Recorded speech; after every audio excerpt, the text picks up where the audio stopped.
पुष्पांजलि मेंसवेयर का एक और प्रतिष्ठान दूल्हा हाउस कंप्लीट और परफेक्ट वेडिंग कलेक्शन की हो गई है ग्रैंड ओपनिंग। शादी ब्याह की खरीदी के लिए चले आइए अब हमारे नए प्रतिष्ठान में, जहां आपको मिलेगा कोट सूट, ब्लेजर, शेरवानी के साथ ब्लैकबेरी कंपनी के किफ़ायती जैकेट और सूट ब्लेजर, मान्यवर कंपनी के ब्रांडेड कुर्ता पाजामा, जैकेट, साफा मोजड़ी, dupatta, party wear, Indo western का एक से बढ़कर एक कलेक्शन। हमारा पता है दादाबाड़ी स्कूल के पीछे इतवारी बाजार के पास बालाघाट। संपर्क करें 9425138551।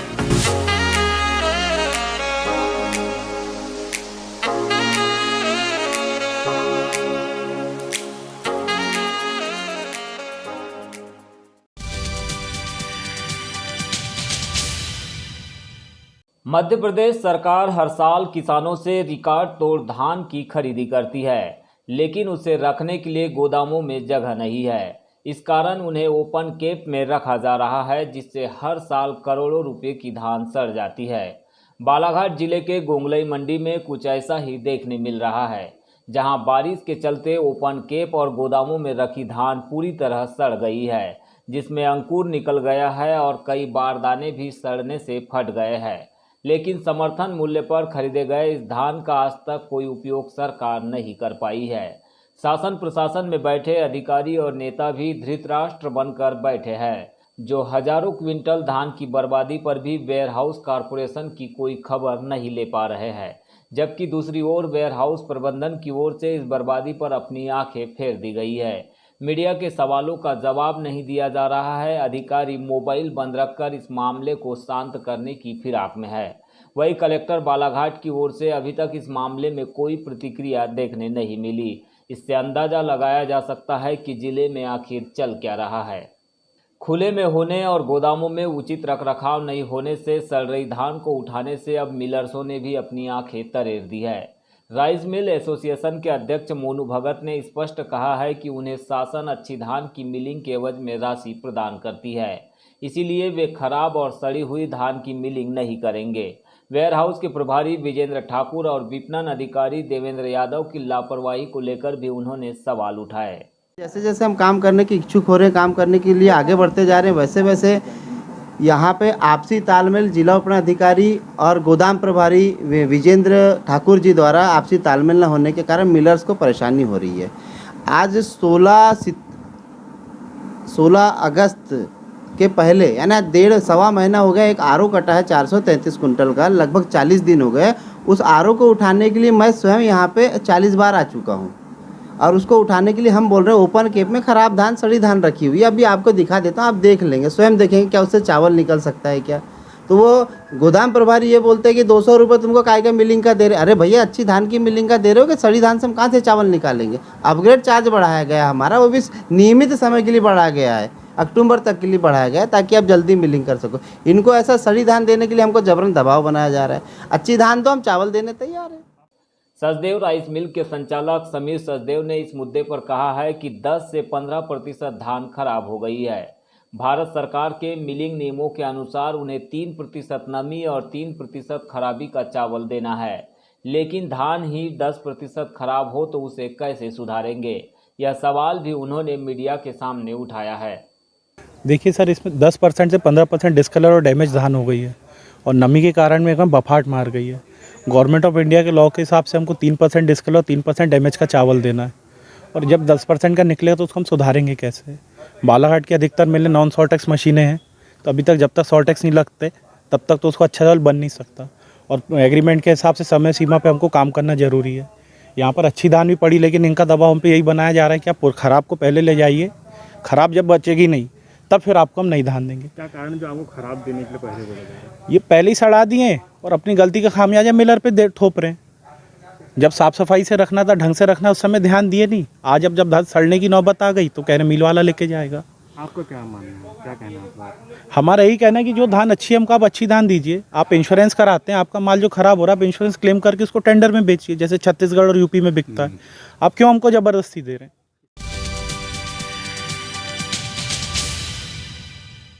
बैहर क्षेत्र के कृषक ग्राम समितियों ने बुधवार को बारिश नहीं होने से फसल नुकसानी को लेकर क्षेत्र में सूखाग्रस्त घोषित करने की मांग की है। इसे लेकर क्षेत्र के ग्राम खोलवा, गुराखारी, केवलारी, अतरिया के किसानों ने एक मांग पत्र भी क्षेत्रीय विधायक और एसडीएम बैहर को सौंपा है।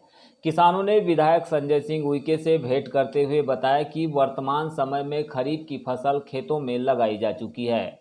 बारिश नहीं होने से कुछ किसान अभी तक रोपा लगा रहे हैं, जिससे किसानों को इस बार भारी नुकसान का अनुमान है।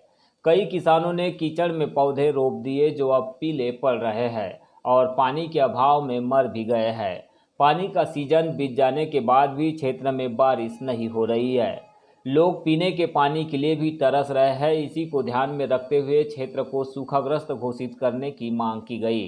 ठंडी जो हुई उसके बाद हम यही चाहते हैं, आप सब हमारी ये अपेक्षा है। ये मौसम विभाग भी तो स्पष्ट कर दिया कि अपने आप ही कम गिरा है। यह तो सभी को मालूम हो रहा है कि बारिश हो रहा है, नहीं हो रहा है। इधर इस मामले पर क्षेत्र के विधायक संजय उइके ने कहा है कि बारिश नहीं होने से बैहर क्षेत्र में किसानों का फसल उत्पादन बुरी तरह प्रभावित दिख रहा है। किसानों की इस मांग का वे समर्थन करते हैं और सरकार से जल्द अल्प वर्षा से प्रभावित बैहर क्षेत्र को सूखाग्रस्त घोषित करने की मांग करेंगे। पूरा बैहर विधानसभा क्षेत्र कहना चाहिए बालाघाट जिला ही सूखा से प्रभावित है। बहुत कम बारिश हुई है और बारिश नहीं होने के कारण किसान लोग जो फसल लगाए थे, जो रोपा लगाना था, रोपा नहीं लगा पाए, खार उनके सूख गए हैं और पूरा बैहर विधानसभा क्षेत्र सूखा से ग्रसित है। तो सब किसानों की यही मांग है और हमारी भी मांग है और शासन से हम मांग भी करते हैं कि किसानों की जो जायज़ मांग है कि इसको सूखाग्रस्त घोषित किया जाए और सूखाग्रस्त होने घोषित करके इनको किसानों को, सभी किसानों को मुआवजा दिया जाए। और सभी किसानों की ये मांग है कि जो भी निर्णय हो अति शीघ्र हो, ताकि किसानों को फौरी तौर पर राहत प्रदान की जा सके। हम किसानों के साथ हैं, ज़रूरत पड़ा तो हम आंदोलन भी करें।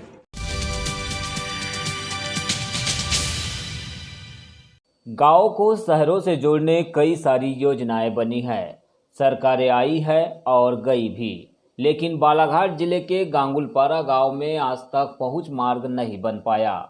इसे गांव वालों की बदनसीबी कहे या फिर सरकार और चुने हुए जनप्रतिनिधियों का निकम्मापन, जिसकी नज़र आज तक इस गांव पर पहुंच नहीं पाई। आज़ादी के 75 बरस बीत जाने के बाद भी यहां निवासरत आदिवासी परिवार जंगल के रास्ते पगडंडियों से होकर आवाजाही करते हैं। मुख्यमंत्री शिवराज सिंह चौहान की सरकार पिछले 1.5 दशक से हर गांव को सड़क से जोड़कर मुख्यधारा में लाने का दावा कर रही है, लेकिन गांगुलपारा गांव में आकर सरकार के दावों की पोल खुल जाती है। 100 से अधिक आबादी वाले इस गांव में आज भी लोग जंगल के रास्ते पगडंडी और नदी नाले पार करते हुए मुख्य मार्ग तक पहुंच पाते हैं। जिला मुख्यालय बालाघाट से महज 15 किलोमीटर दूर इस गांव में विकास की रोशनी पहुंचने से पहले ही दम तोड़ देती है। आज गांव में बिजली तो पहुंच गई, लेकिन सड़क और स्वच्छ पेयजल पहुंच नहीं पाया। जिन प्लास्टिक की टंकियों के माध्यम से घरों तक पानी पहुंचाने की कवायद इस गांव में की गई है, वह अब तक शुरू नहीं हो पाई है। लिहाजा ग्रामीण हैंडपंप से निकलने वाले गंदे पानी या फिर सतनारी वाटरफॉल के पानी से प्यास बुझा रहे हैं। बरसात में तो यहाँ के लोगों की परेशानी और भी बढ़ जाती है।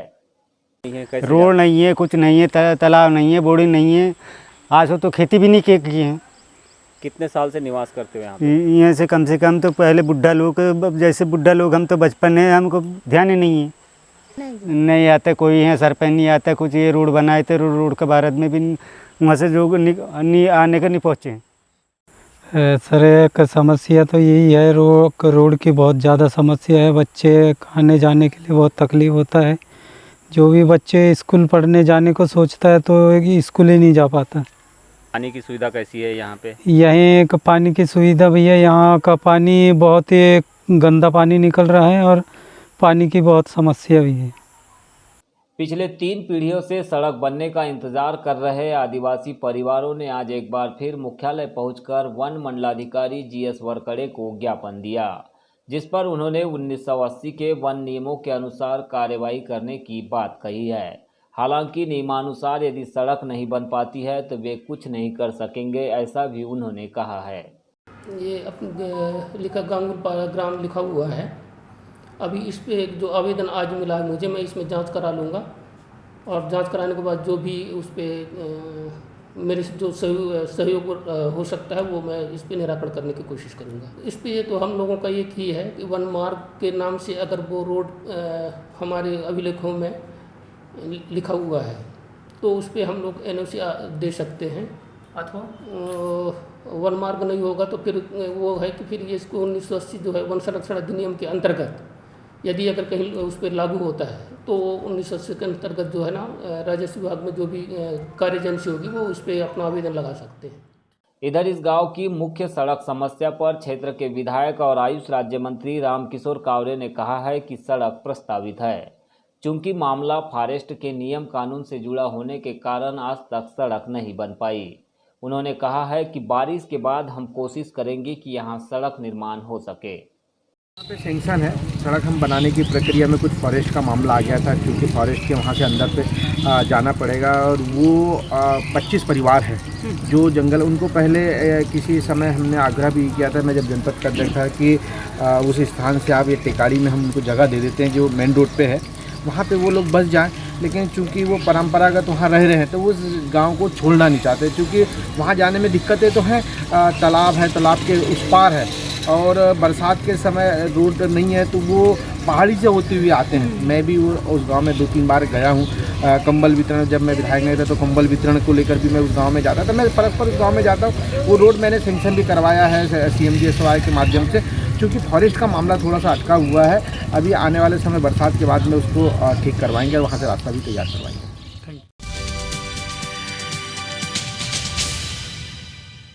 कोविड वैक्सीन टीकाकरण महाअभियान के दूसरे चरण में आज 25 अगस्त को 143 केंद्रों पर 18 वर्ष से अधिक आयु के लोगों को प्रथम और द्वितीय डोज का टीका लगाया गया है। कोविड वैक्सीन टीकाकरण के इस महाअभियान को आमजन का अच्छा खासा प्रतिसाद मिला और सभी टीकाकरण केंद्रों पर सुबह से ही लोगों की कतार लगना प्रारंभ हो गई। JST PG कॉलेज में कलेक्टर दीपक आर्य ने टीकाकरण महाअभियान की व्यवस्था को देखने निरीक्षण किया। वहीं आयुष राज्य मंत्री रामकिशोर कावरे ने भी विभिन्न टीकाकरण केंद्रों की स्थिति देखी और लोगों का उत्साहवर्धन किया। बताया गया कि शाम 5 बजे तक 35,000 से अधिक लोगों को टीका लगाया गया। जिले में दूसरे चरण के तहत 2 दिनों में 65,000 लोगों को टीका लगवाने का लक्ष्य रखा गया है। आज शासन से 40,000 डोजेज का लक्ष्य निर्धारित किया गया है और अभी शुरुआत है, शाम तक होते होते लक्ष्य पूरा कर लिया जाएगा। तो जो लक्ष्य रखा गया क्या उससे ज़्यादा की भी इसमें देखा जा रहा है? संभावना यही है कि जो लक्ष्य हमको दिया गया उससे ज़्यादा हम लोग अचीव करेंगे।